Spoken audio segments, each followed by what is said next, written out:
pagi kepada yang terhormat yang telah hadir Dr. Diah Witari selaku Kepala Unit Pengembangan Karir dan Alumni Fakultas Kedokteran dan Ilmu Kesehatan Universitas Warmadewa. Di sini juga telah hadir dua narasumber kita pada pagi hari ini, ada Dr. Iwayan Suryasana Eka Putra atau akrab dipanggil dengan Dr. Bobby. Selamat pagi, Dok. Pagi. Dan ada juga Dr. Ana Agung Ayu Tribuana Komalasari atau akrab dipanggil Dr. Gungtri. Selamat pagi juga dokter. Dan seluruh peserta yang telah bergabung pada ruang Zoom webinar IKADOKES pada pagi hari ini. Selamat pagi kepada seluruh peserta. Perkenalkan saya Novi Wiraningrat yang bertugas sebagai pemandu acara sekaligus moderator pada webinar IKADOKES hari kedua pada pagi hari ini. Jadi webinar kedua kali ini akan mengangkat topik mengenai tips menjadi dokter trainer, khususnya dalam mendirikan sebuah klinik dan bagaimana kita mengelola klinik tersebut. Jadi sebelum mulai lebih lanjut untuk webinar pada pagi hari ini, kepada panitia silakan share screen untuk tata tertib terlebih dahulu. Saya akan bacakan tata tertibnya.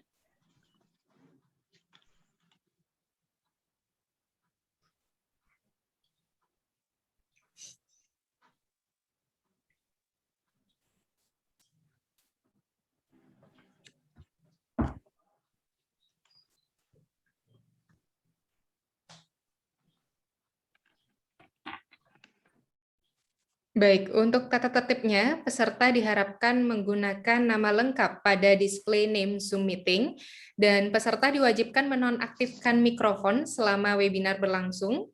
Peserta juga tidak perlu mengetikkan hadir pada kolom chat karena presensi akan secara otomatis terekam oleh sistem, jadi peserta nanti akan diberikan link presensi, silakan mengisi link presensinya tersebut, dan nanti di akhir webinar akan ada pengundian untuk peserta yang beruntung melalui link presensi tersebut. Dan peserta yang mengirimkan komentar yang mengandung unsur sara, ujaran kebencian, provokatif akan dikeluarkan dari webinar.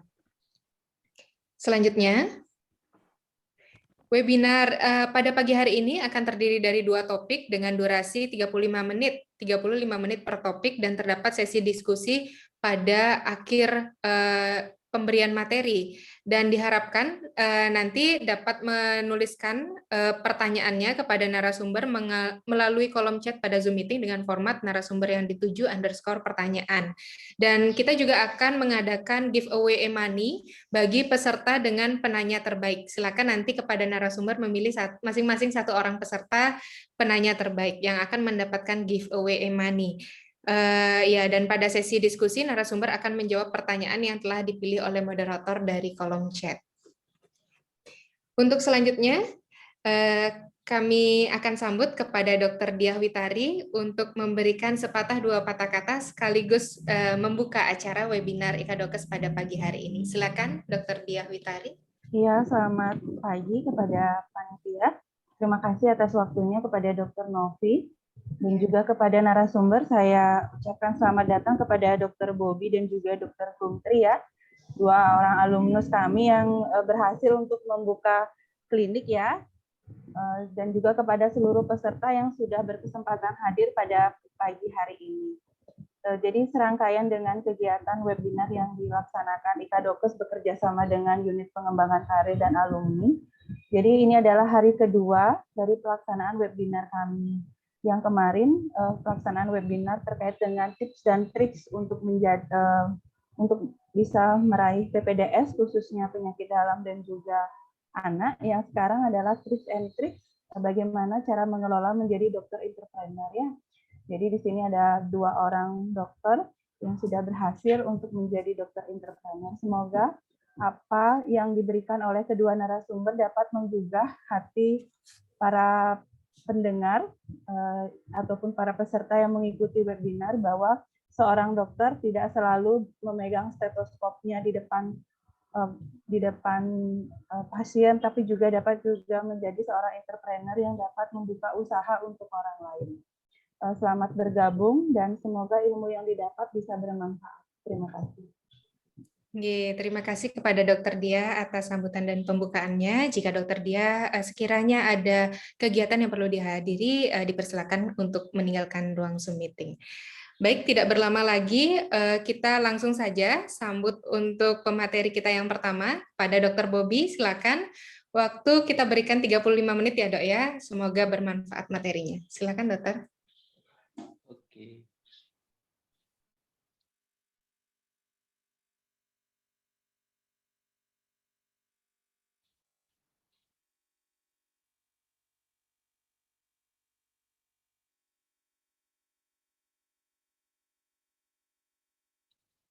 Oke, selamat pagi semuanya.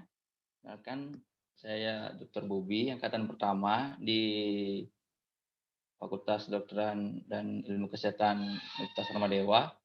Pagi ini saya hanya akan bercerita, sharing aja, gimana sih pengalaman-pengalaman saat mau mendirikan sebuah klinik. Sebelumnya, yang terhormat sih kepada Dr. Dia dan Novi, terima kasih dan panitia, terima kasih atas kesempatannya. Iya, Dokter, sama-sama.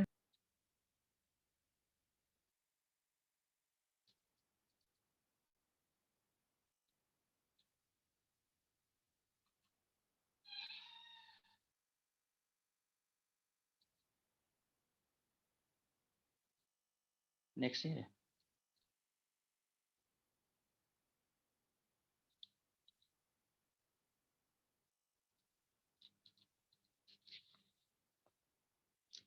Next slide-nya.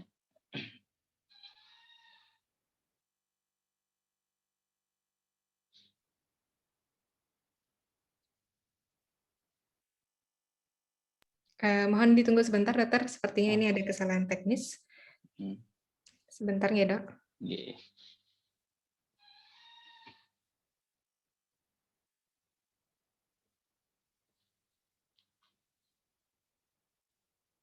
Jadi di pagi ini saya bukan maksud menggurui atau gimana, hanya berbagi cerita aja. Jadinya biar siapa tahu teman juga, rekan-rekan ada punya passion yang sama, masalah yang sama, sini kan bisa berbagi cerita di forum ini.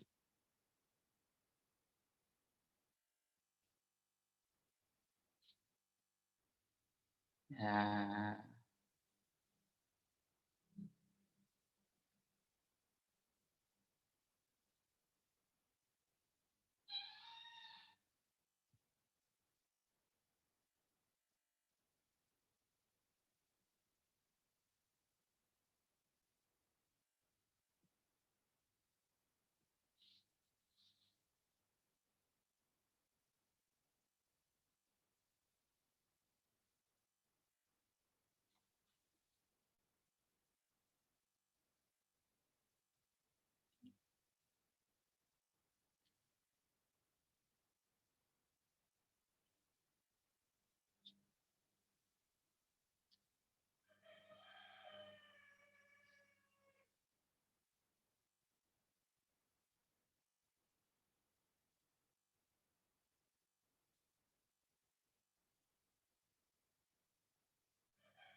Ya, awalnya, oke, makasih.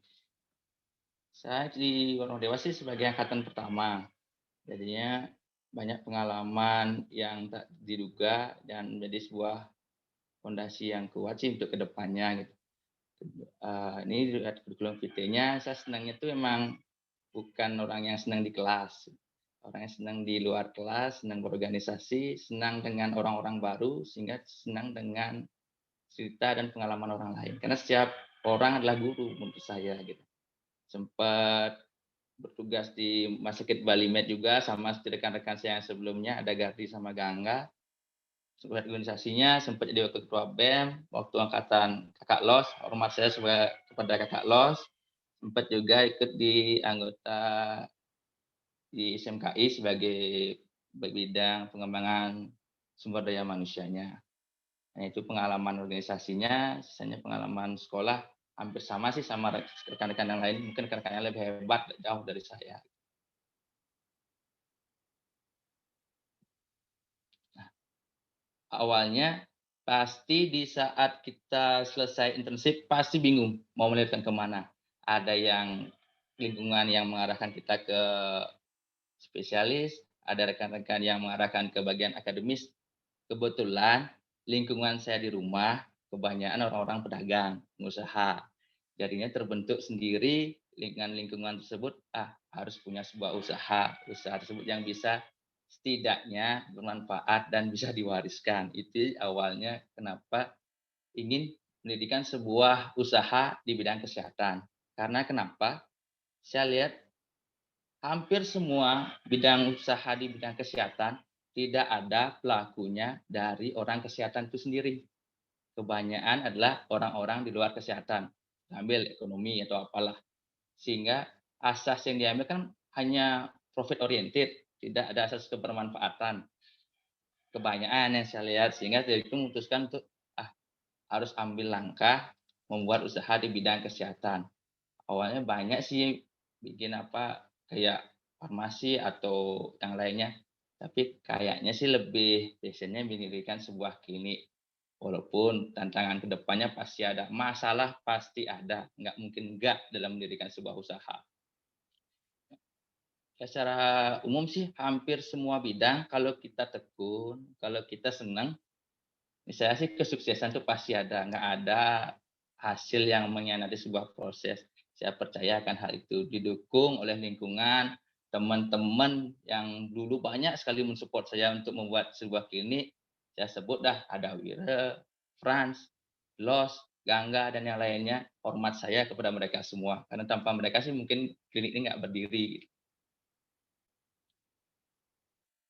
Ya, sifat-sifat yang lain sih secara umum hampir sama. Mungkin rekan-rekan di setiap perjalanannya itu kan berproses membuat sebuah pribadi yang lebih baik. Ya dari sinilah kita belajar. Salah pasti, tapi bukan kegagalan, tapi ini proses belajar. Oke.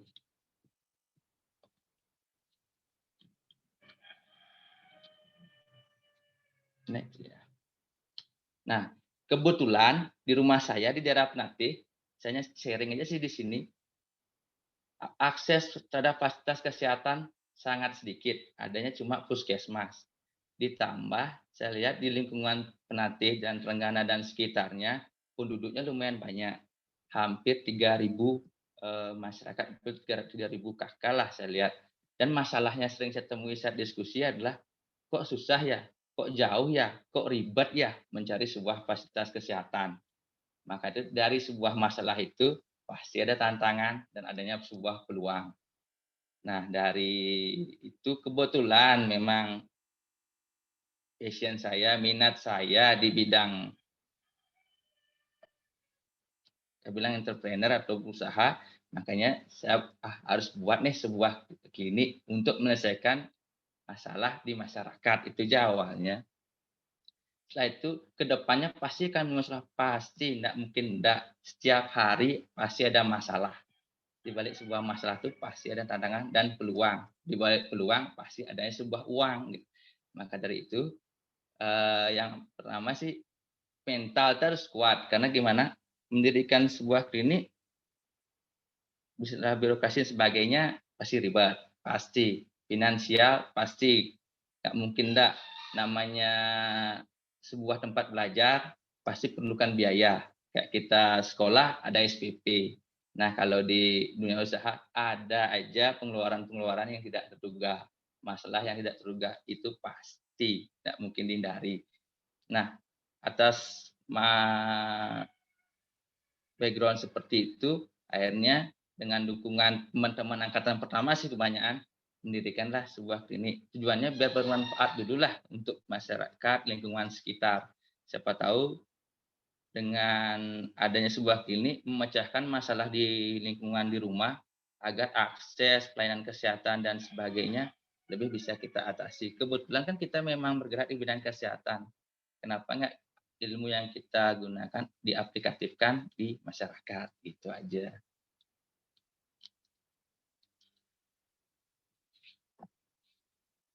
Next.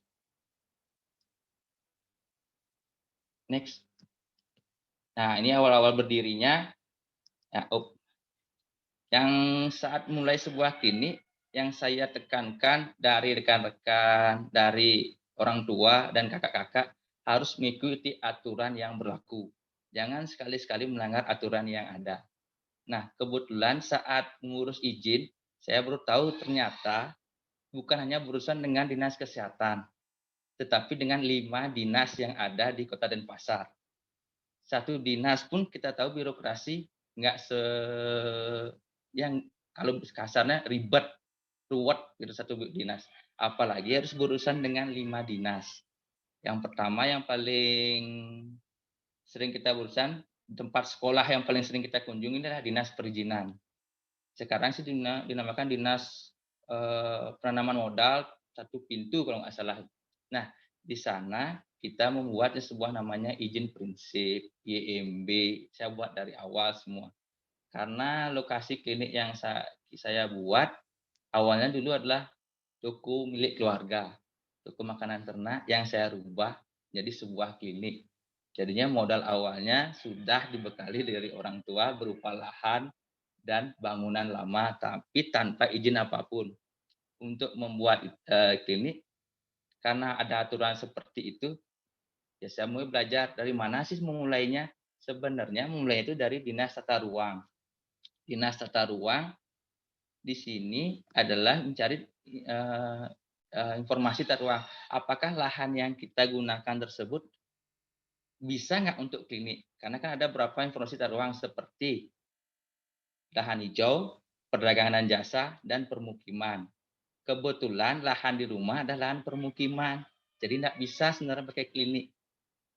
Tapi dengan yang dilihat adalah aspek kebutuhan dari masyarakat, makanya izin dari lahan permukiman tersebut bisa turun untuk mendirikan sebuah asas berdasarkan kebutuhan masyarakat. Sebenarnya untuk klinik yang dibolehkan adalah di daerah perdagangan dan jasa. Permukiman tidak boleh, kalau praktek dokter boleh di di formasi tata ruang yang permukiman. Setelah itu bergerak ke dinas kesehatan. Di sini di dinas kesehatan harus mengacu pada Permenkes RI nomor 9. Nah, di sana hampir lengkap semua. Kita tinggal ikuti aturan main yang di sana. Mintanya apa? Nanti keluarlah dalam bentuk rekomendasi klinik. Dari rekomendasi klinik ini kita sambil berjalan beriringan ke izin prinsip. Izin prinsip, IMB, ini menurut di sini keluarlah situ itu surat izin terapan usaha, izin operasional, dan SIP pun sekarang di Dinas Penanaman Modal satu pintu. Jadi bukan pengurus ke Dinas Kesehatan lagi untuk SIP-nya. Lumayan kompleks dan ribet. Ini saya mengurusnya hampir 1 tahun 8 bulan untuk mengurus semuanya. Terus sambil itu kan ke Dinas Lingkungan Hidup juga. Di sana dikeluarkan dalam bentuk SPPL ataupun UKL UPL.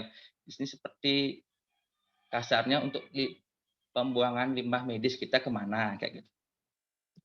Biasanya yang di Denpasar kebanyakan kerjasamanya dengan pihak PT Triata.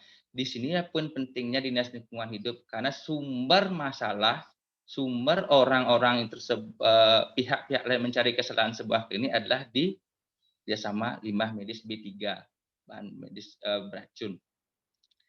Karena saya sempat juga berurusan dengan Polda gara-gara masalah limbah cair. Ternyata nggak ada masalah apa karena memang kebetulan main, ya hanya dipanggil untuk klarifikasi saja di Diskrimsus Polda Bali. Dan itu dan yang nggak disangka itu ada di Dinas Perhubungan. Ternyata dari IMB tersebut keluar seperti amdal lalin, layak tidaknya lokasi tersebut untuk menjalankan sebuah usaha seperti luas parkir, jumlah kendaraan yang lewat, itu mereka ada hitung-hitungannya. Di sini sih di Dinas Perhubungan tidak terlalu ribet. Yang ribet itu di 4 dinas tersebut. Dinas Perizinan, Dinas Kesehatan, Dinas Tata Ruang, dan Lingkungan Hidup.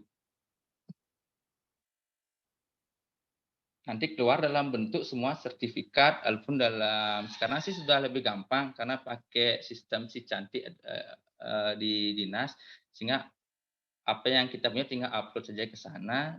Biasanya sih tidak akan jadi masalah apapun asal dari awal kita mengikuti aturan main yang berlaku. Kebanyakan kan teman-teman yang rekan-rekan yang saya ajak join bareng Mereka pengennya biar cepat dia jadi, tapi banyak melanggar aturan di sini. Nah, ke depannya di awal memang berat, di belakangnya akan tambah berat lagi. Kalau di awal seperti ini, niscaya sih di belakangnya itu ada masalah apapun, sidak dari BP POM, sidak dari Dinas Kesehatan, sidak dari Polda, apalagi menurut mereka yang di luaran sana, bisnis di dunia kesehatan itu bisnis yang menggiurkan, untungnya banyak menurut mereka. Makanya dijadikan sasaran incar oleh beberapa pihak. Yang disasar incar adalah SIP, izin operasional, dan limbah cair. Itu paling sering. Dan terakhir yang saya baru tahu, yang sering dijadikan sasaran incar adalah air bawah tanah. Itu paling terakhir. Air bawah tanah itu jadinya kalau kita pakai sumur bor untuk kepentingan pribadi nggak apa-apa, tapi untuk kepentingan usaha dilarang sekali memakai sumur bor itu ada izin untuk melakukan ABT tersebut. Izin ABT itu izin air bawah tanah. Nah, dari semua ini keluarlah izin-izin tersebut, baru kita melakukan operasional. Dari operasionalnya hampir semua punya mekanisme sendiri-sendiri, punya aturan main, punya pakem sendiri melihat riset kebutuhan di masyarakat. Kebetulan masyarakat di lingkungan di rumah saya di Penatih, orangnya itu orangnya banyak orang tua geriatri, kedua orangnya senang disuntik. Jadi mereka ke klinik itu bukan bilang untuk berobat. Saya dadang-dadang, yang kalau mau suntik kayak gitu. Maka dari riset tersebut, saya ajak rekan-rekan perawat yang pintar untuk injeksi. Kebetulan di Bali Med kenal beberapa teman perawat yang di GD, saya ajak ikut join di klinik. Sehingga kesannya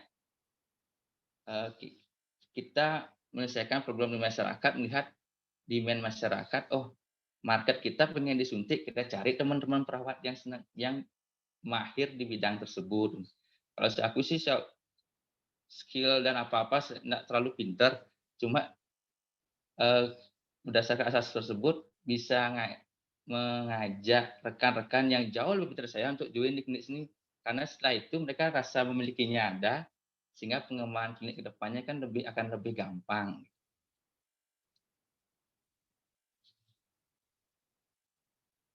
Slide sebelumnya boleh nggak? Nah, di sini awal perjalanannya, awal berdiri selama 1 tahun 8 bulan sambil menyiapkan lokasi klinik. Di gambar nomor 1, setelah itu, dan jangan lupa saat kita mendirikan sebuah badan usaha, membangun jaringan dengan rekan orang-orang sekitar. Orang-orang sekitar tersebut orang-orang yang berpengaruh, misalnya tokoh masyarakat, pimpinan-pimpinan pejabat, nggak ada salahnya kita bergaul. Artinya ada satu yang kita tawarkan sebagai solusi di tengah masalah yang ada di masyarakat. Sebagai contoh, kebetulan wali kota memang dari Penatih, ya saya sounding bahwa di sini ada klinik baru untuk memperkenalkan diri. Nanti ada kebutuhan apa, klinik siap membantu seperti itu.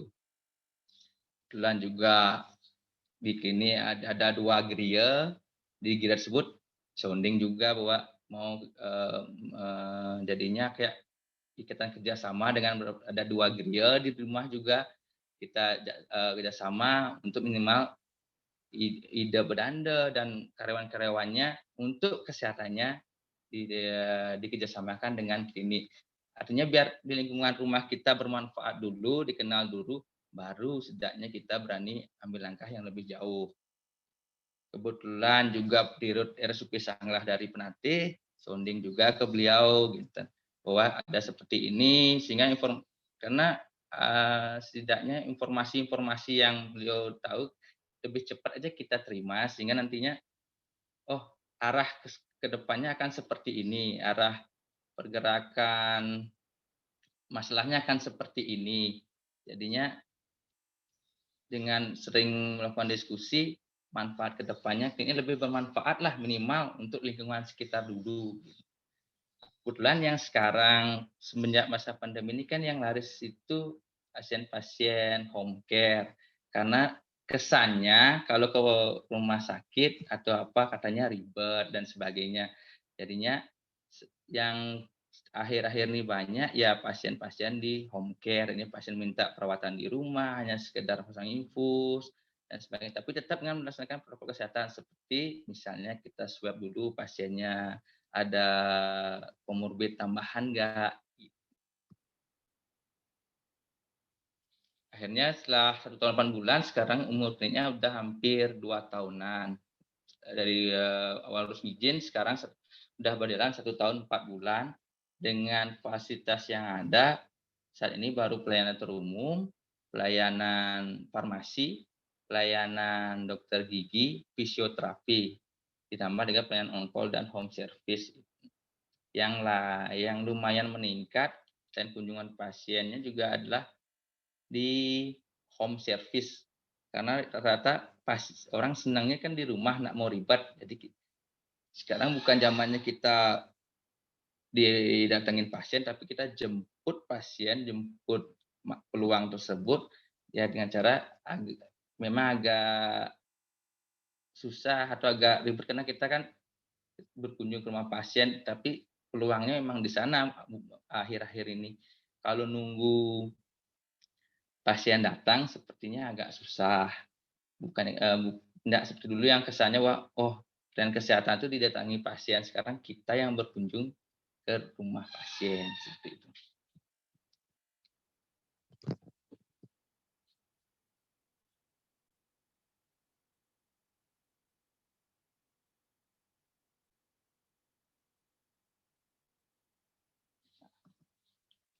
Dari sini sih tidak banyak saja bisa memberikan informasi, hanya sepintas perjalanan saya dalam mendirikan sebuah klinik.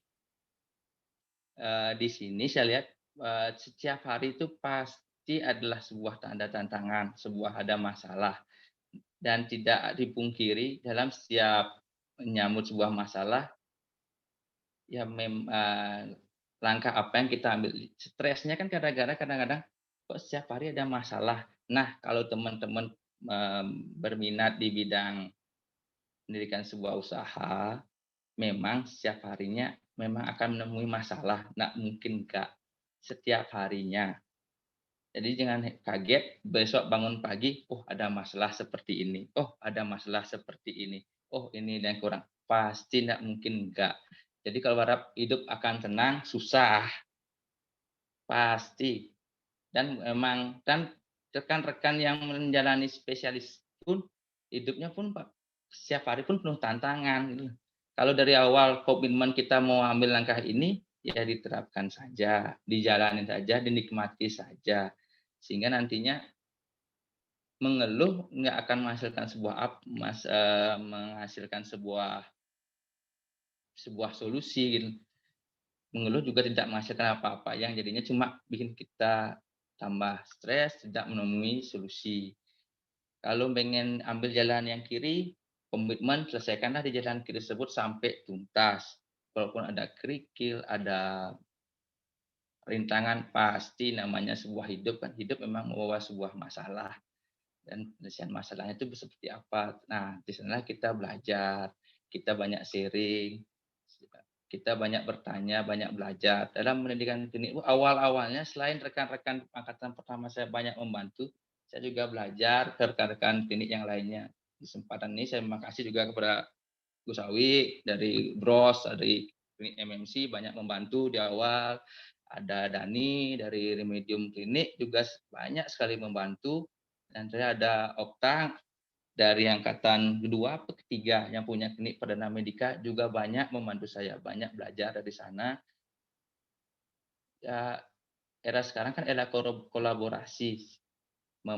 Setidaknya yang kita punya, kita sharing, yang masalah mereka, sejak mereka menemui masalah lebih dahulu, penyelesaiannya seperti apa, masalah yang saya hadapi, seperti ini, ya banyak sharing, banyak belajar, banyak bukan rendah diri ya, rendah hati menerima informasi-informasi baru. Gitu.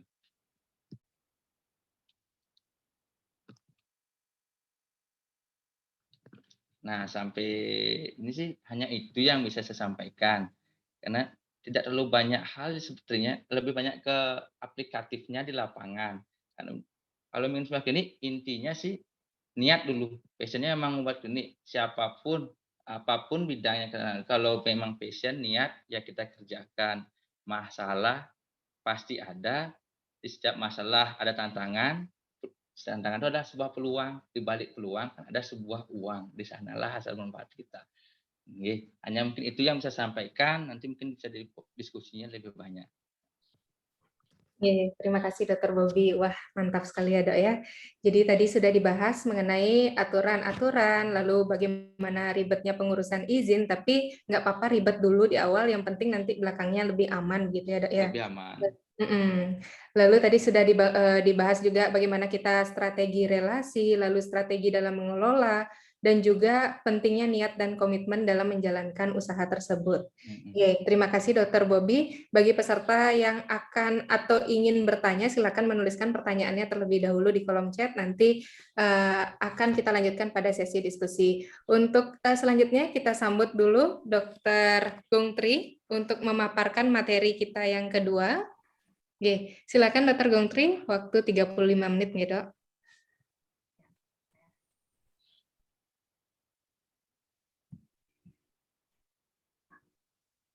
Kelihatan kan ya? Sampun kelihatan dokter.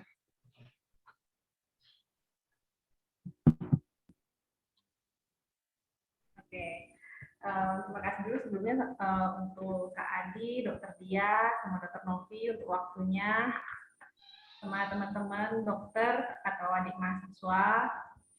Jadi ini mau saling sharing aja tentang tips menjadi dokter trainer. Jadi ini CV ya. Bagaimana awal mula terjadinya cara membuat skincare di era pandemi. Jadi awalnya itu aku terinspirasi dari dokter kecantikan. Dia itu usia muda tapi udah punya klinik kecantikan, udah bercabang 9. Itu kayak wow, dokter umum ya, dokter anti aging bisa buka klinik dan bercabang 9 itu kayak aku penasaran kayak gimana sih caranya. Aku ikutin dia sekolah di mana, pelatihan apa, kliniknya seperti apa gitu. Jadi selama koas tuh aku udah list, oh koas tamat tahun 2019, nanti ISIP 2020, lanjut deh S2, lanjut deh kerja gitu. Jadi udah ada list dalam hidupku tuh aku harus ini nih targetnya harus ini gitu. Terus nggak tahu gimana itu waktu internship ngeliat ada pelatihan estetika, ada peluang nih, tumben ada di Bali gitu. Ya udah iseng ikut. Awalnya emang kayak nggak ngerti tentang kecantikan, tapi pengen jadi dokter kecantikan itu kayak gimana ya. Baru ikut pelatihan bingung, ini ngapain, dermapen, apaan itu, meso, apa, nggak ngerti. Jadi di sana aku cuma kayak videoin aja, ini pakai belajar di rumah gitu. Terus baru cerita ke keluarga, ke orang tua, terus malah makin didukung. Ya udah, cicil aja dari sekarang gitu. Cicil gitu. Jadi waktu internship, uang internship itu aku kumpulin pakai beli alat, beli bahan serum, itu nyicil belinya. Jadi sambil belajar juga nyicil, ikut webinar, ikut Viswam, Daweri, semua tentang kecantikan tuh aku ikutin pokoknya gitu. Terus tiba-tiba pandemi lah, kayak pandemi gimana mau bikin skincare kayak aduh susah deh, pandemi kan sepi ya gitu.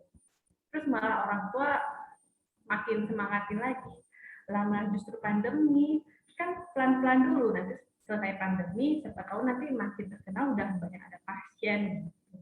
Jadi kayak oh ya juga sih ya nggak ada hubungannya pandemi sama nantian bikin klinik gitu. Jadi pembelajaran aku tuh sebenarnya orang terdekat. Jadi kayak keluarga itu jadi percobaanku. Jadi kayak aku berhasil apa enggak itu dari keluarga. Jadi kayak ibu di rumah tak facial, tak terapi ini, mau nggak sembuh fleknya, adik sembuh nggak jerawatnya, kayak gitu. Terus kayak udah yakin sama diri sendiri, oh aku bisa nih ngobatin orang, aku bisa nih bikin orang cantik.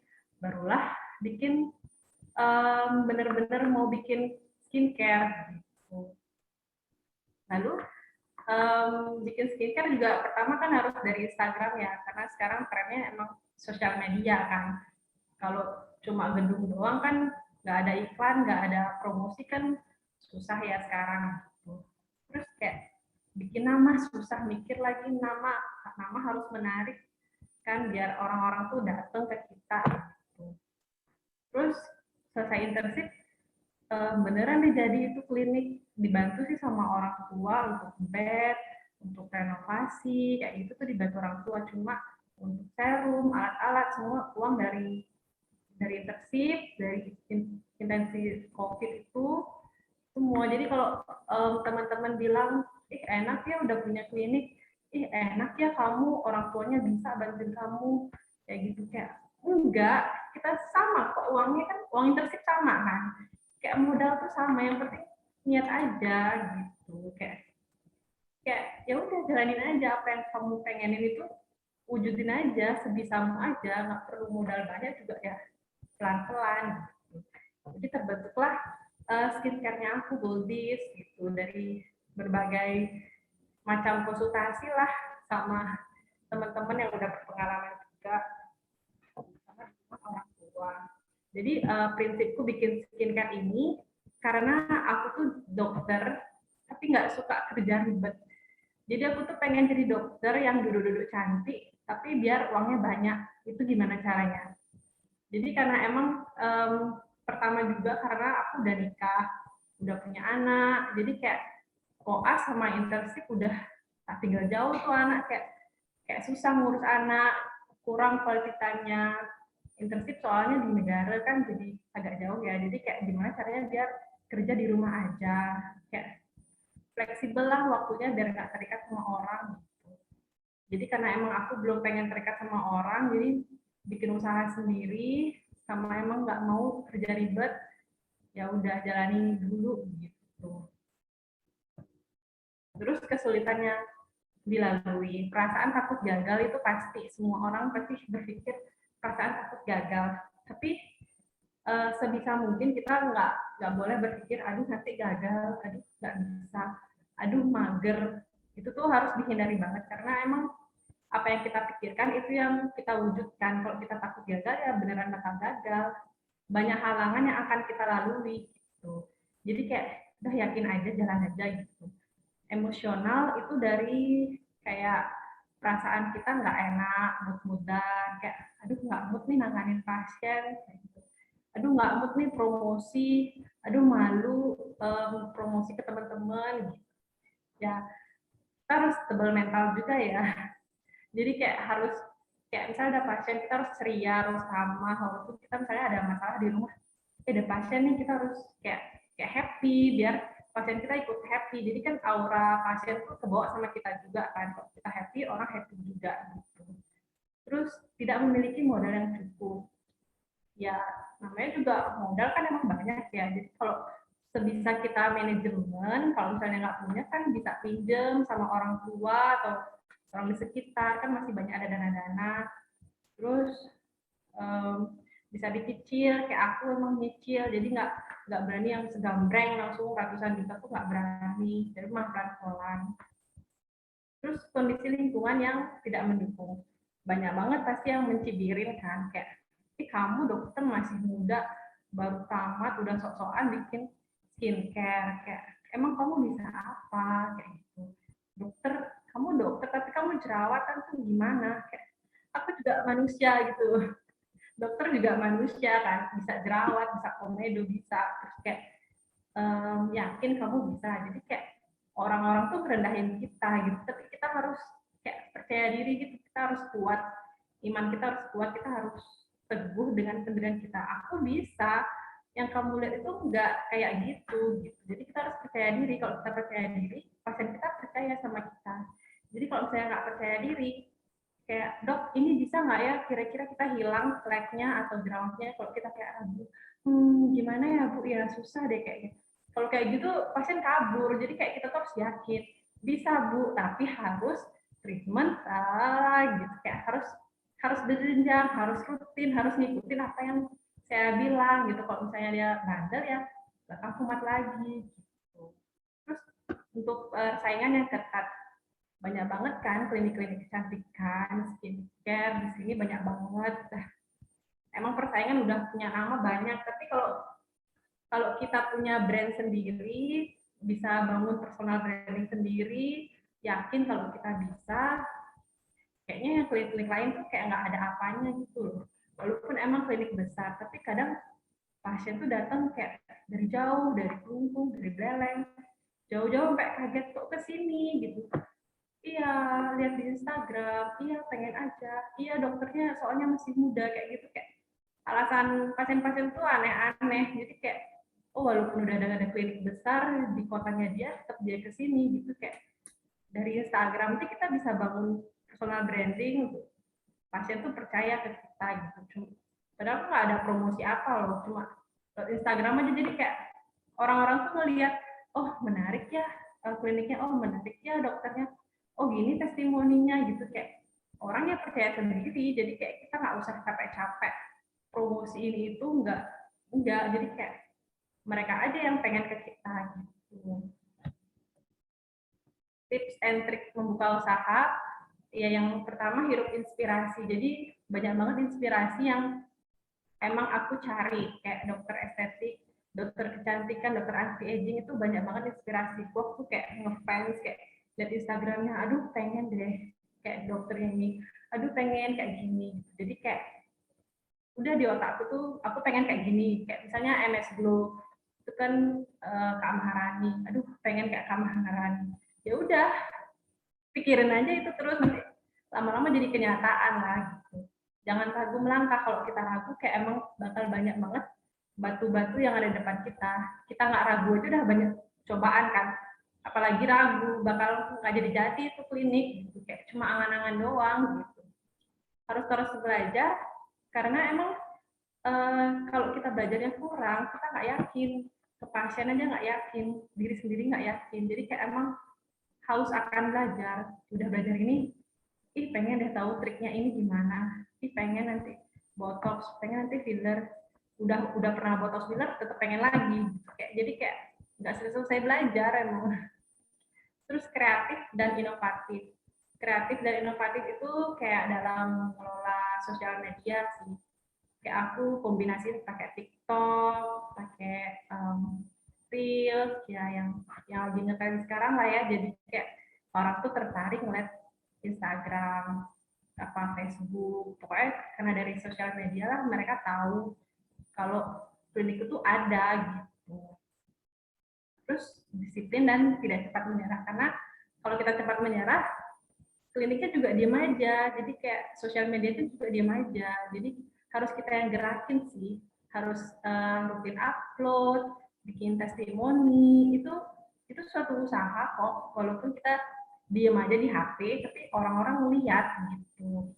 Pandai mengelola uang itu, jadi kayak kita hitung uang masuk keluar, jadi kayak emang nggak boleh boros-boros banget, kayak baru punya uang segini kita habisin, enggak. Jadi kayak emang kita sisihkan, ini untuk sehari-hari, ini untuk uang modal gitu. Terus pakai cara sehat, jadi kayak walaupun kita punya klinik, kayak ada saingannya banyak klinik lain, jadi kayak kita nggak ngejatuhin klinik lain. Jadi kayak emang kita caranya sehat, kita kayak ya emang prosesnya dari nol ya pelan-pelan, naik turun ya pelan-pelan. Jadi kayak kadang sepi, kadang rame, ya udah sih jalanin aja, namanya juga proses hidup ya. Emang enggak yang kamu langsung naik rank tinggi gitu, enggak, emang harus merangkak pelan-pelan dulu karena emang dari nol. Jadi kayak emang harus sabar, terus nggak boleh ngejatuhin orang lain, klinikku lebih bagus daripada itu, nggak boleh kayak gitu. Jadi kayak emang kita ngedukung aja, kayak oh pakainya klinik ini, oh iya gitu, lanjutin aja. Jadi kayak aku tuh di sini kayak lebih ngejual jasa, jadi aku pengen jasaku tuh berguna untuk dia, biar bermanfaat. Jadi kita tidak menjatuhkan orang lain. Ini beberapa testimoni. Jadi emang kalau kita emang misalnya nggak pandai untuk berbicara, kita bisa tampilin testimoni. Jadi kayak ini loh hasilnya nyata, ini kelihatan di foto kayak gini, beda banget before after. kayak kerutan, hilang, jerawat, flek. Cuma ini yang prosesnya yang emang sabar, yang nggak treatment biasa gitu. Jadi kita nggak usah promosi, pasien udah lihat sendiri, oh dokter ini bisa nih gitu. Jadi kayak nggak usah capek-capek ngomong, yang penting ada testimoni. Gitu. Ini beberapa produk skincare yang emang aku pakai, dan sama sekalian juga kita nolong sales-sales yang datang. Jadi kayak salesnya datang, dok cobain produk saya ini, cobain ini. Ya udah sekalian aku cari ingredient yang bagus kan, ya udah aku beli aja juga, kasihan juga sama sales. Jadi kayak kita saling membantu gitu loh. Ini pengalaman aku sih jadi dokter estetik, ini ketemu banyak dokter yang sudah berpengalaman hebat. Yang ini di Dermaster itu ketemu trainernya dokter Devi, itu dibongkar habis lah rahasia-rahasianya, serum-serumnya semua udah tahu. Terus benang sama dokter Teguh, dokter yang udah terkenal banget untuk ahli dalam benang. Terus ini estetiko, ini aku kursus di Semarang, jadi untuk cari dokter estetik itu perlu ujian juga. Jadi selama seminggu tuh belajar sama teman-teman, kemudian nanti ujiannya tuh kayak ujian USC, jadi ada ujian tulis, ujian praktek, tes wawancara gitu. Nanti dapat sertifikat kalau kita tuh kompeten dalam bidang kecantikan. Jadi kayak sertifikat ACLS itu deh, kayak berlaku selama 3 tahun gitu. Jadi kayak kita emang udah sesuai dari kementerian. Kalau kita tuh emang udah ahli dalam bidang kecantikan gitu. Jadi kayak bukan dokter abal-abal, bukan salon abal-abal, bukan gitu. Jadi ini beberapa temanku juga udah ada lulus di bagian anti agingnya. Jadi kita sambil kerja sambil sekolah juga bisa gitu. Udah gitu aja. Jadi motivasiku itu sukses itu mudah kalau kita berkawan dengan kesulitan. Proses menuju sukses itu jangan dipandang sebagai sesuatu yang berat. Jadi kalau kita pandang berat, bakal selamanya bakal susah gitu sih. Ya udah. Terima kasih Dr. Gongtri. Wah, mantap ya Dok ya. Jadi di sini sudah diberikan motivasi dan juga inspirasi bagaimana kita melihat pandemi itu bukan sebagai sebuah rintangan, tapi bagaimana kita melihat pandemi itu menjadi batu loncatan untuk kita menjadi lebih baik, begitu ya Dok ya.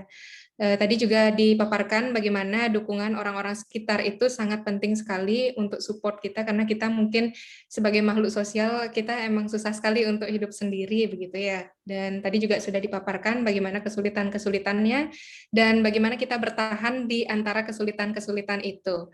Baik, kita sekarang beranjak pada sesi diskusi. Di sini sudah terdapat beberapa pertanyaan yang sudah masuk pada kolom chat. Mungkin nanti bisa dijawab dari masing-masing Dr. Bobby dan juga Dr. Gongtri karena ini terkait klinik juga, jadi sama saja. Untuk yang pertama, ini dari Dr. Aditya Artanugraha. Selamat pagi Dok, izin bertanya kalau boleh tahu bagaimana cara dokter menyeimbangkan penghasilan pegawai dengan biaya operasional agar klinik tetap berjalan dengan baik. Ini tentang biaya operasional, bagaimana manajemennya begitu. Silakan mungkin Dr. Bobby mau menjawab terlebih dahulu. Biaya operasional itu mengikuti jumlah pasien kalau di klinik. Jadinya biaya operasional akan meningkat seiring dengan meningkatnya kunjungan pasien. Karena selama ini setiap klinik punya metodenya masing-masing, punya kayak strategi masing-masing untuk mengelola sebuah keuangan. Saya akui di klinik saya baru-baru ini belajar memanajemen keuangan dengan baik. Karena apa? Basic kita kan di pelayanan ke masyarakat, ke pasien. Jadinya fokusnya ke pasien dulu, asal pasien puas, pasiennya setidaknya pasien semua jadi marketing kita, dia memberitahukan kepada orang lain. Kalau itu goal pertama saya sih di sana, pasien sebagai marketing Pak klinik. Nah, diseiring dengan waktu, loh, kok tadi loss di pengeluaran ya? Loss-nya di mana? Ternyata setelah saya belajar teman-teman, loss-nya adalah di biaya operasional yang meningkat seiring dengan jumlah pasien. Wajar saja biaya operasional meningkat, tidak masalah kok menurut saya. Cuma harus ada pengelolaan jelas, budgeting di awal yang saya nggak punya. Budgeting untuk karyawan, budgeting untuk maintenance alat, budgeting untuk misalnya kita buat inovasi baru. Di klinik kan saya hampir 3 bulan sekali harus ada sebuah hal yang baru, karena saya orangnya bosenan. Saya lihat sesuatu di 3 bulan di klinik, kok itu aja, saya buat ada sesuatu yang baru kayak apa, misalnya rapid test, PCR test, itu enggak saya budgeting, itu yang bikin loss jadinya. Asal beli aja, asal beli barangnya jumlahnya banyak, dikasih diskon, itu yang tidak jadi loss-nya di sana. Barang menumpuk walaupun harga murah. Jadinya pengeluaran satu bulan ini bisa tinggi, pengeluaran bulan depannya bisa rendah. Enggak bagus secara cash flow katanya teman-teman saya di manajemen. Makanya di bulan-bulan ini saya ajak 2 orang dari luar untuk memanage keuangan. Sebenarnya budgetingnya dari biaya gaji karyawan, biaya gaji bonus karyawan, insentif kan, enggak akan ada peningkatan signifikan. Yang banyak loss sudah belanja di luar tersebut. Loss-nya adalah di biaya beli obat. Karena biaya beli obatnya kita tinggi, karena saya pikir awalnya, dikasih sama merek apa, misalnya Interbat, merek Lapi, dengan, dok mau ambil sekian kardus, dapat potongan lagi 40%. Nah, itu saya tertipunya di sana. Jadinya kelihatan barangnya banyak, dapat harga murah, tapi menumpuk. Barang 5 karton itu kan nggak bisa dalam 1 bulan, bisa dalam 3 bulan ke depan. Jadinya loss-nya di sana.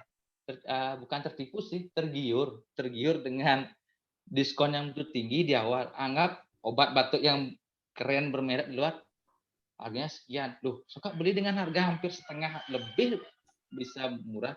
Ini kelihatan keren ke pasien dengan obat yang bermerek, tetapi secara manajemennya loss jadinya di sana. Tinggi biaya pengeluaran sedangkan barang menumpuk.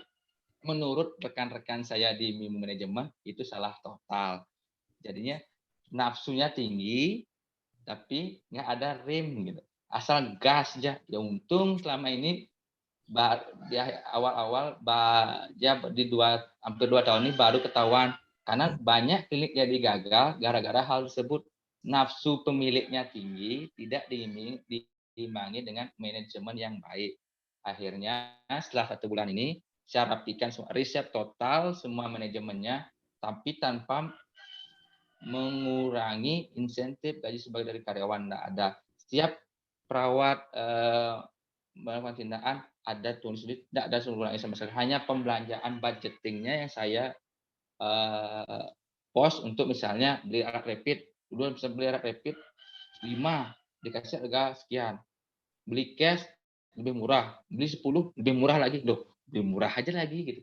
Jadinya barangnya banyak, kelihatan murah tapi menumpuk. Jadi karena saya 1 bulan di klinik kan hampir 100 sampai 120 orang, ada orang swab antigen dan sebagainya. Dok, kenapa nggak beli 10 box aja? Kasih harga sekian. Mau cash lagi lebih murah gitu. Tergiur dengan hal tersebut, tak sikat aja kan. Ternyata yang 10 box isi 25 kan 250 nggak habis 1 bulan. Nah, di sana pengeluarannya kelihatan tinggi. Jadinya kadang-kadang pendapatan naik, pengeluarannya kok berimpitan ya sama pendapatan. Harusnya kan enggak sehat katanya kalau misalnya dapatnya 100, minimal pengeluaran itu di angka 40 sampai 60. Dapatnya 100, pengeluaran itu hampir 80 sampai 90%. Kan secara ilmu ekonomi katanya sih enggak profit enggak, sehat juga belum gitu katanya. Yang saya lihat tuh progresnya cuma di kunjungan pasien, itu salahnya saya di awal-awal. Makanya banyak belajar tuh benar-benar setiap hari tuh ternyata begini. Yang saya kira itu benar, ternyata salah. Progres pasiennya memang meningkat dari awal 200, 400, 600, 800 sampai 900.000. Loh, kok pengeluarannya ngegas juga ya gitu. Akhirnya setelah di manajemen, dibantu rekan-rekan, saya akui kalau kerja sendiri berat di awal-awal. Kita harus ngurusi pelayanan, ngurusi rekan-rekan yang moodnya pasti nggak bagus. Rekan-rekan diajak kerja kadang-kadang lagi moodnya bagus, apalagi ada yang enggak, memanage dia biar pelayanan tidak terganggu. Itu aja fokus saya di awal.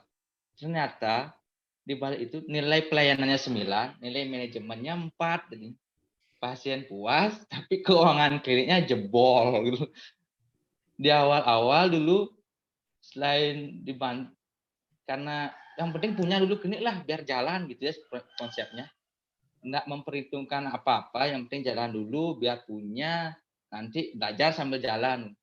Biaya belajarnya jadinya terlalu tinggi, setelah 1 tahun baru saya hitung.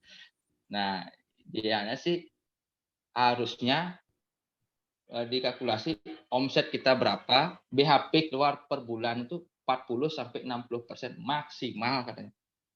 Itu baru namanya sehat. Tujuannya kan untuk pengembangan nantinya. Kan kita nggak mau nih cuma satu aja punya. Dari keuntungan ditaruh sebagai biaya investasi di awal, BEP-nya berapa tahun, setelah BEP masukkan BEP kita geser ke tempat lain untuk BEP tersebut sehingga berdirilah anak-anak yang lain gitu. Kalau enggak berdiri anak yang lain menggerogoti tabungan pribadi atau tabungan teman-teman yang saya ajak join gitu katanya. Setelah berdiskusi ternyata bukan dilihat oh sekian gajinya, enggak. Omsetnya kita perhitungkan kira-kira 1 bulan ini kita dapat berapa? Dapat nggak 50 targetnya? Target 50 berapa pasien? Satu tingkatkan lagi di bulan berikutnya. Setiap bulan harus minimal ada progres walaupun sedikit. Misalnya sekarang dapat 50, minimal 12,5% di bulan berikutnya meningkat jumlah kunjungan pasien. Tersebut kita kalkulasikan, bisa kita budgeting, dan bisa kita untuk memberi penghargaan kepada rekan-rekan perawat. Karena kalau jujur, mereka jauh juga lebih capek kok. Kita mungkin capek pikiran, mereka capeknya fisik, masalah skill dan sebagainya. Kita hargailah mereka sehingga rasa memiliki terhadap kliniknya mereka punya semua. Jadinya loyalitasnya dapat, kedua profesional mereka juga kita dapat. Oke, terima kasih Dokter Bobby. Jadi penting sekali ya manajemen itu ya, cuman tidak Penting boleh sekali. langsung asal ngegas saja, tapi perlu di iya ya benar-benar. Manajemen dan budgeting. Nggih, kalau untuk Dokter Gong, oh ya budgeting di awal itu ya, biar tidak Loss. menggerogoti. Iya. Loss. Nggih, untuk Dokter Gongtri? Setuju sama Dokter Bobby. Jadi emang kita tuh emang kayak tergiur gitu sama sales, sama alat-alat gitu, kayak pengen aja beli ini biar lengkap, biar cepet gitu, tapi nanti kita akhir bulan penghasilannya 0 gitu. Jadi emang harus pelan-pelan. Jadi kayak aduh beli 1 alatnya dulu gitu. Soalnya uangnya segini, jadi kayak pelan-pelan. Terus kalau untuk perawat itu pegawai itu dapat fee. Jadi fee tambahan kalau ada pasien efektif, jadi dia semangat untuk kerja gitu. Jadi emang ada uang tambahannya gitu. Iya, berarti harus juga memperhatikan kesejahteraan pegawai ya, karena kalau misalnya pegawainya tidak sejahtera, bagaimana dia mau meningkatkan kualitas dari klinik kita, begitu ya. Oke, untuk pertanyaan kedua, ini ada dari Dr. Pandey Mahendra. Jadi mungkin tadi sudah banyak dibahas mengenai bagaimana kita melawan pandemi itu saat kita mendirikan klinik seperti itu. Jadi mungkin bisa diberikan kiat-kiat dalam menjalankan usaha klinik agar tetap berjalan dengan baik walaupun di masa pandemi. Mungkin kalau misalnya menjalankan klinik di pandemi, tingkatan pasiennya mungkin bisa lebih sedikit dibanding sebelum pandemi, begitu ya Dok ya? Bagaimana Dok? Kalau saya kebalik, selama pandemi kunjungan pasiennya meningkat. Kesannya, karena kan rekan-rekan yang saya ajak di rumah sakit bercerita, pasien takut ke rumah sakit karena katanya berita di media kan pasien ntar diribetkan, di-COVID-kan untuk masalah-masalah cuma demam batuk pilek. Jadinya mereka beralih ke klinik. Makanya selalu bilang masa pandemi kehilangan semangat, mengeluh. Enggak kok, di sini dah peluangnya. Berikan sesuatu yang lebih sedikit berbeda aja dari tempat lain. Jauh lebih baik daripada sedikit lebih baik. Kita tampilkan sedikit yang lebih beda aja daripada sedikit lebih. Satu, selama pandemi ini nggak usah pasien itu datang diribetkan di masalah administrasi, pendaftaran, pasien untuk demam batuk pilek kita harus gini gitu dulu. Kita tangani aja mereka persuasif sehingga bondingnya dapat. Kedua, kesannya jadinya kalau udah suatu tempat fasilitas kesehatan itu ribet, pasien udah nggak akan ke sana lagi. Walaupun di sana tuh pelayanannya baik. Ribetnya dalam artian apa? Di administrasi harus bawa ini, bawa itu. Yang saya lihat sih di tempat-tempat lain pun seperti klinik lain yang masih ramai dan meningkat, ya mereka nggak meribetkan hal tersebut. Tetap dengan merasakan protokol kesehatan, tapi dengan tidak meribetkan pasien harus beginilah, begitulah. Pasiennya untuk daftar aja susah, apalagi untuk mendapatkan pelayanan kesehatan. Makanya di masa pandemi ini, rata-rata coba tanya klinik yang lain, pasiennya meningkat kok, nggak mungkin enggak. Karena berita media massa yang lain, yang mass media lah, kesannya ke center-center FKTP tingkat 2 di daerah rumah sakit, pasien di COVID-kan, pasien diribetkan untuk jadinya mereka beralih ke perifer-perifer yang pelayanannya tidak jauh lebih baik kok, tapi hanya sedikit lebih beda. Sedikit lebih beda ya dalam artian, oh di tempat itu gampang berobat, nggak harus begini, nggak harus bawa tes ini. Nanti kalau ada arahnya ke sana, dijelaskan kok sama mereka, pasti tanganilah lu keluhan mereka. Setelah itu jika memang ada indikasinya, kita jelaskan baik-baik, sebaiknya seperti ini dan sebagainya. Apalagi yang sekarang saya pakai patokan di klinik, jelaskan aja lah kluster keluarga. Takutnya kalau satu kena sakit, keluarga yang lain kena sakit, dijelaskan pelan-pelan, sehingga kesannya mengedukasi masyarakat dengan cara yang lebih pendekatannya secara emosional lah jadinya. Mereka pun oh iya ya benar juga ya, mudah-mudahan daripada di awal kita langsung begini pasien udah denial dari awal, nggak akan jadi marketing kita berikutnya. Pasien udah jadi marketing fasilitas kesehatan di tempat lain, jadi gitu. Ya dok, berarti menjadi beda jauh lebih baik daripada menjadi lebih baik di antara yang lain. Menjadi bedanya adalah di proses administrasinya yang kita strategikan ya, menjadi lebih mudah begitu ya. Lebih mudah. Oh iya.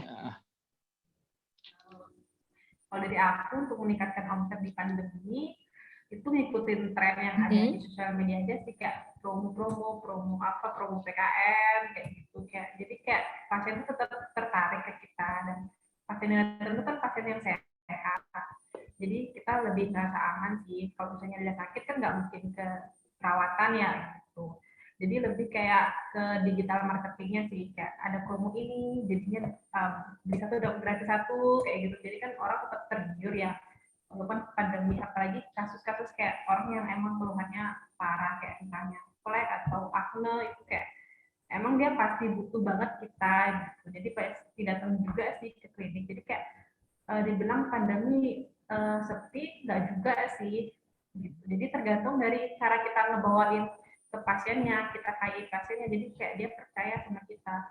Bahkan kalau dia udah sembuh malah balik lagi gitu. Jadi kayak seneng dia sih, harusnya kan kalau udah sembuh selesai ya, ini enggak, kalau udah sembuh kesini lagi, jadi kayak dia emang pengen lebih blow up lagi gitu.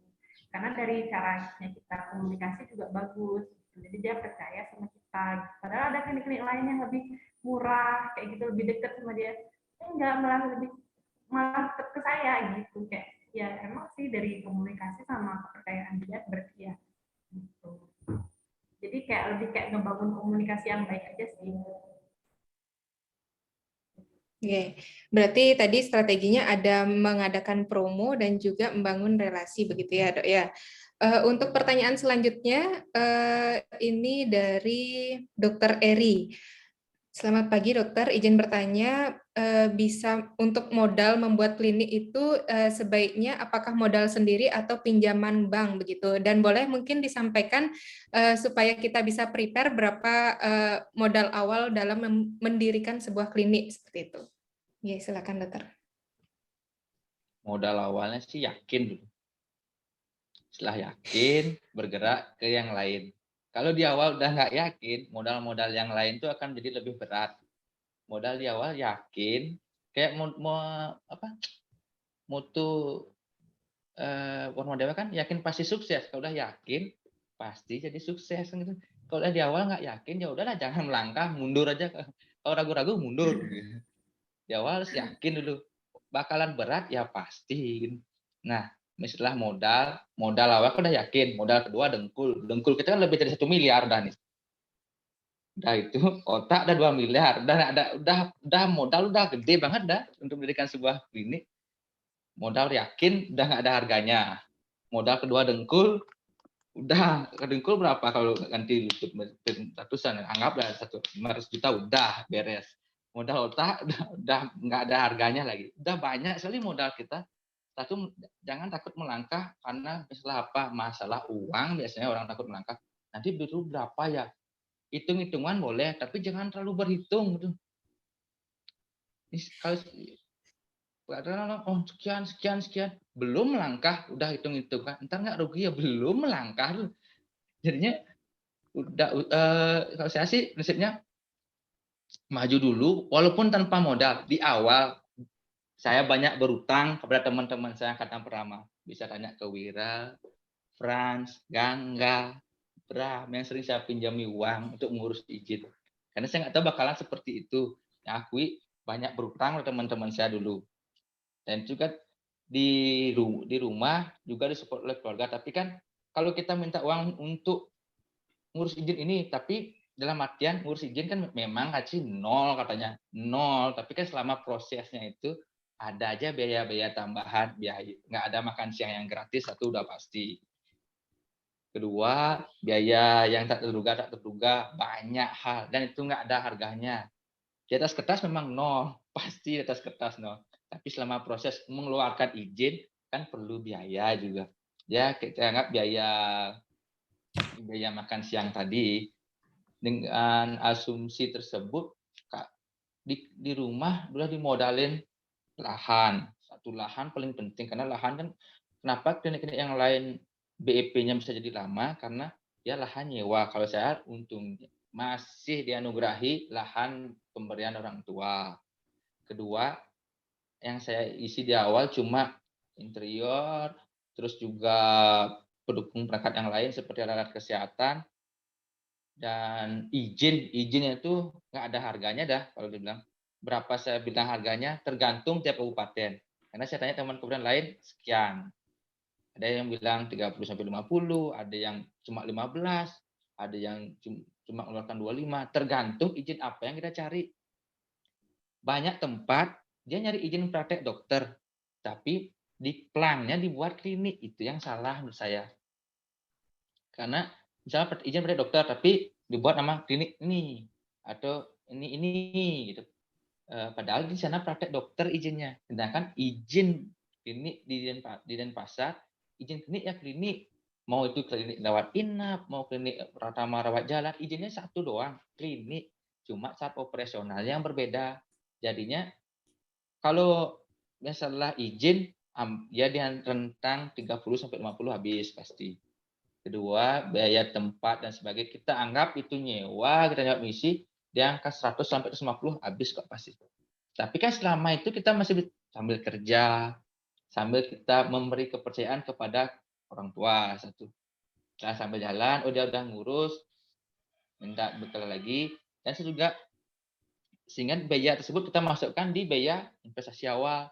Nanti kita hitung berapa tahun kan BEP. Setelah berapa tahun, rata-rata sih mudah-mudahan dengan manajemen yang baru diriset dari awal 3 sampai 4 tahun BEP kok sebenarnya. Di angka 100 sampai tergantung mau isiannya mewah atau enggak. Kalau saya kan yang penting jadi dulu, ntar dikembangkan. Kalau mewah di awal sih nggak membuat usaha, nggak ada jadi langsung pohon kan, minimal ya tanaman kecil dulu kita siram pelan-pelan. Jadinya yang dikembangin, yang poin utama sih adalah ruangan yang menarik, isi untuk melengkapi fasilitas kesehatan seperti di meja umum, dental set atau meja fisioterapis.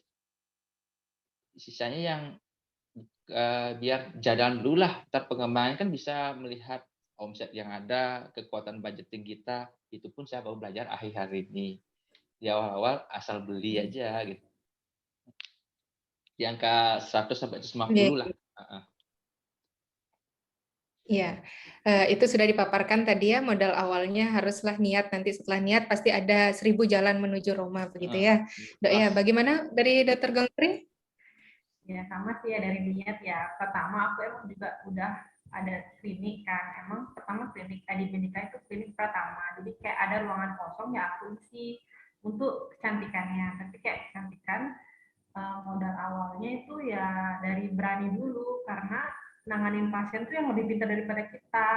Jadi kalau kita takut ya takut pasien kaya, bawel lah gitu. Jadi kalau kita takut kita nggak bisa nanganin pasien gitu. Jadi kita harus berani dulu, berani kalau kita tuh yakin kita bisa gitu. Terus untuk modal itu aku cuma pakai dana uang intensif aja loh, intensif sama insentif COVID, udah gitu aja. Terus belum setahun klinik udah balik modal gitu. Jadi tergantung dari kita promonya gimana. Pelan-pelan sih emang kalau untuk uang tuh pelan-pelan. Kalau untuk ilmu apalagi untuk kursus keluar ke Jakarta, ke Semarang, training ini itu banyak banget sih ngabisin uang juga. Jadi sebenarnya ilmu tuh udah nggak terbatas banget kan. Cuma kita kayak modalnya ya untuk ini aja, kita lebih mikirin ke alat sama bahan aja kan. Untuk otak ya udahlah biarin aja, ikhlasin aja gitu. Gitu sih, harus berani aja dulu. Terima kasih Dr. Gongtri. Itu dari masalah modal. Kita beranjak ke masalah jumlah awal staf medis. Jadi di sini ada pertanyaan dari Dr. Gangga, kemarin baru saja memberikan materi juga. Jadi selamat pagi dokter, izin bertanya, idealnya berapa banyak jumlah staf medis dan paramedis awal untuk klinik yang didirikan? Dan bagaimana mungkin sistem perekrutannya? Silakan dokter. Saya merekrut SDM Dewan mengacu pada Permenkes. Minimal di awal klinik tersebut mempunyai 1 dokter umum, 1 dokter gigi, dan 3 orang perawat. Karena di awal kan pasiennya bisa dihitung dengan jari, jadi ikuti aturan Permenkes aja dulu. Untuk di awal 1 dokter umum, minimal 1 dokter gigi, dan 3 orang paramedis perawat. Untuk kayaknya kan saya kerjasamakan dengan bidan praktek swasta. Karena biar di awal biar nggak terlalu biaya belajarnya terlalu tinggi, fokus kita terpecah-pecah gitu. Terus di awal kan biar dikenal dulu, biar running dulu lah kliniknya. Jadi di awal mengacu Permenkes cukup sebenarnya kok 1 dokter umum, 1 dokter gigi, dan 3 orang perawat jalan kok untuk 1 bulan. 3 orang perawat tersebut kan dia yang saya ambil 2 orang memang free lepasan dari rumah sakit, 1 orang dari rumah sakit, jadi freelance dari rumah sakit. Penggajian di awal saya sudah katakan karena klinik ini baru berdiri, kasarnya yuk kita punyain bareng-bareng. Kemudian mereka digaji hanya berdasarkan per shift aja waktu itu, karena kan rata-rata yang lain banyak kerja di tempat lain juga, dia freelance ya, jangan nggak mengambil karyawan tetap sampai 1,5 tahun di awal karena belum melihat flow dari pasien gitu. Takutnya gajinya terlalu tinggi atau terlalu rendah, kasihan juga. Makanya lebih banyak ke mainnya di fee pasien, fee tindakan, dan pokoknya setiap dia ada kerjaan tambahan di sana ditambahkan fee-nya. Secara gaji sih saya rasa nggak ada masalah sampai saat ini. Dilihat dari apa yang diajak kerja dari klinik sampai akhir hampir semuanya bertahan. Dari awal cuma 3, sekarang udah ada 9 orang perawat yang ikut dengan 3 orang sebagai staf tetap di klinik.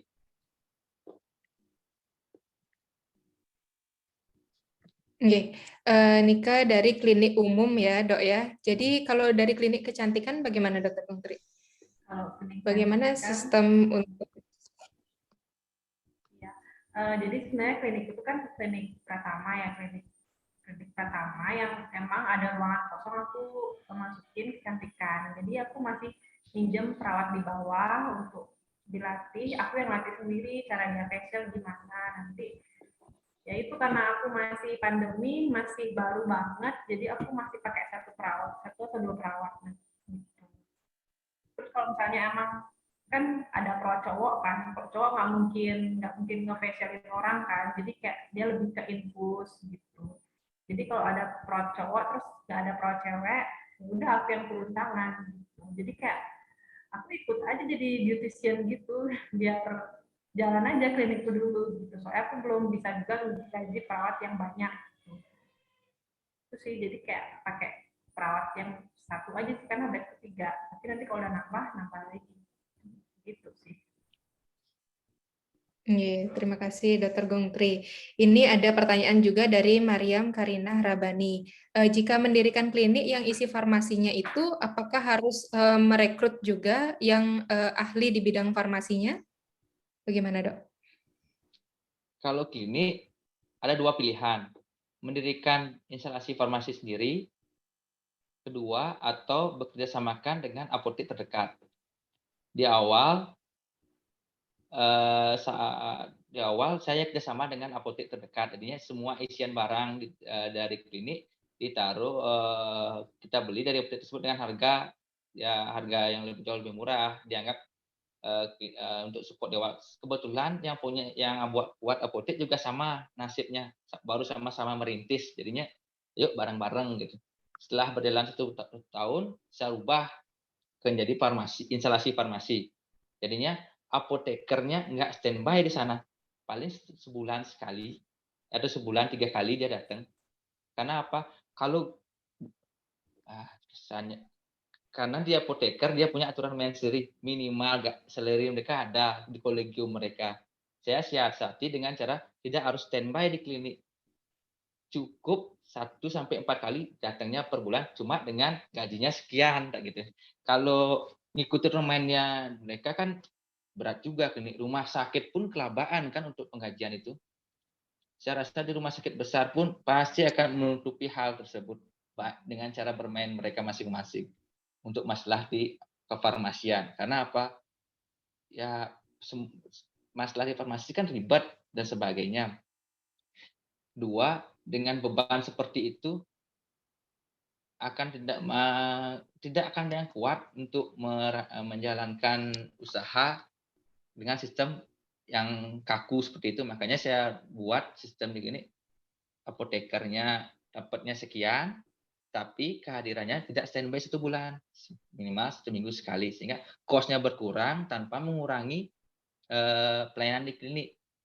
Kalau memang nanti target ke depan sih pengen punya apotek sendiri, tapi dengan cara mainnya yang saya hitung adalah mau apotek ini dianggap punyanya apoteker tersebut, kemudian berapa omsetnya dapat, segitulah gajinya dia. Jadi merasa memiliki tidak apoteker.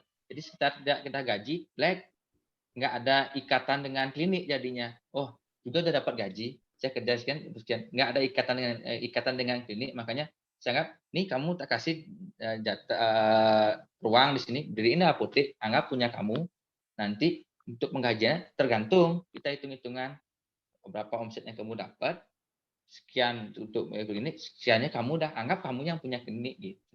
Akhirnya mudah-mudahan 3 bulan ini jadilah apoteknya. Inovasi yang saya hitung sama teman-teman gitu. Kalau berdasarkan gaji, karena sistem kekeluargaan kan kedekatan kita hilang jadinya. Karena di klinik kan lebih banyak kekeluargaannya jadinya. Merasa memilikinya itu yang saya cari, sehingga loyal jadinya, loyalitasnya dapat. Itu tadi strategi farmasi. Kalau di Dr. Gongtri bagaimana? Mungkin dari klinik kecantikan apakah ada farmasinya juga begitu? Atau bagaimana, Dok? Bisa aja sih kalau mau ada farmasinya, cuma sama kayak Dr. Bobby ribet yang ngurus farmasi, apalagi apoteker gajinya mahal kan. Yeah. Jadi kayak kita masih kerja sama aja dulu, pinjam sertifikatnya untuk bikin izin aja gitu. Oke, karena terkait waktu, jadi di sini sudah sesi diskusi kita akhiri dulu. Jadi silakan kepada Dr. Bobby dan juga Dr. Gongtri memilih masing-masing 1 orang penanya terbaik tadi ya namanya. Tapi sembari memilih, kita akan melakukan pengundian dulu terhadap peserta yang beruntung pada kali ini yang mendapatkan giveaway e-money. Baik, kepada panitia, Angga, silakan share screen untuk pengundian peserta beruntung. Ya, jadi kita lihat dari link absensi, sekarang diundi dulu. Ya, nomor 3 ya. Siapakah yang beruntung? Nomor 3.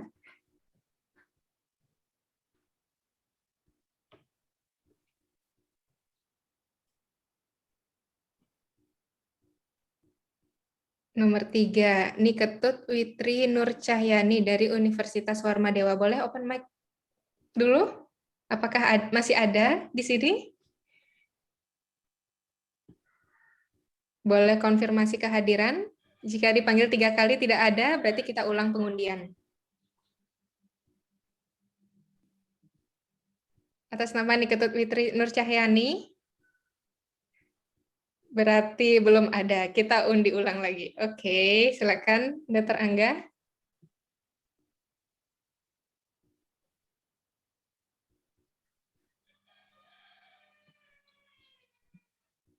Nomor 11 ya. Siapakah yang beruntung di nomor 11?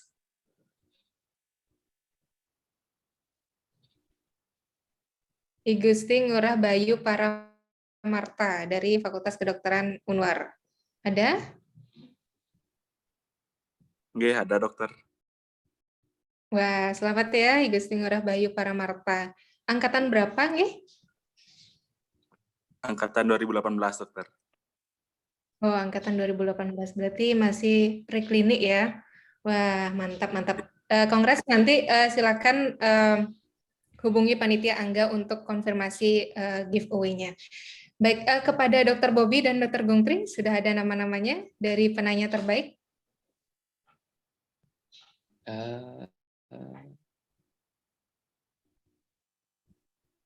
Yang nanya operasional tadi, siapa? Dr. Made Aditya. Iya, Dr. Made Aditya Artanugraha. Apakah masih ada di sini? Dr. Adit? Boleh konfirmasi? Oke, silakan konfirmasi. Selamat ya, Dr. Adit. Silakan konfirmasi ke Dr. Angga. Untuk Dr. Gongtri, sudah ada namanya? Yang itu, Pande Mahendra. Wah, Dr. Pande Mahendra. Dr. Mahendra masih ada di sini? Masih. Oke, selamat ya Dr. Mahendra. Silakan nanti konfirmasi ke Dr. Angga untuk giveaway-nya. Baik, Terima kasih. mungkin sama-sama. Closing statement dari masing-masing narasumber supaya ada bekal nih buat kita untuk mendirikan klinik seperti itu.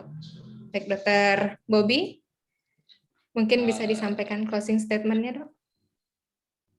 Kalau mau melangkah, tidak usah ragu, yakin aja, ikuti prosesnya, niscaya niat kita baik, dijalankan dengan baik, pasti hasilnya juga akan baik. Kesuksesan dan uang itu kan hanya bonus saja. Di balik sebuah proses itu uang, suksesan dan sebagainya bonus saja. Yang penting yakin dulu, niatnya baik, dijalankan dengan baik, pasti restu alam pasti akan mendukung kok gitu. Itu aja sih. Pak yakin pasti sukses. Ya, yakin kayak gini Warmadewa ya. Baik, Dr. Gungtri, bagaimana Dokter? Kalau aku lebih banyak-banyakin mimpi aja dulu. Mimpi pengen punya klinik, mimpi pengen punya rumah. Nanti dari apa yang kita pikirkan itu akan bisa menjadi kenyataan. Jadi nggak usah mikirin yang aneh-aneh, karena yang aneh-aneh itu bakal muncul juga. Gitu. Jadi kayak apa yang kamu pikirkan itu yang akan menjadi kenyataan. Itu sih, harus lebih optimis, lebih semangat sama diri sendiri. Yakin pasti bisa. Ya. Baik, terima kasih Dr. Gungtri. Itu adalah closing statement dari dua narasumber kita yang sangat keren sekali untuk hari ini. Terima kasih banyak Dr. Bobby, Dr. Gungtri atas kesempatannya dan cerita-ceritanya untuk hari ini. Terima kasih sekali kami dari panitia, kami dari peserta. Lalu sekarang kita beranjak pada sesi dokumentasi terlebih dahulu sebelum akhirnya dapat meninggalkan ruangan Zoom. Silakan open video dulu. Teman-teman peserta sekalian, kita foto bersama dulu, kita dokumentasi. Siapa tahu kita bisa mengikuti jejak-jejak kakak-kakak kita yang sudah berhasil mendirikan klinik ini ya. Oke, kepada panitia bisa melakukan screenshot.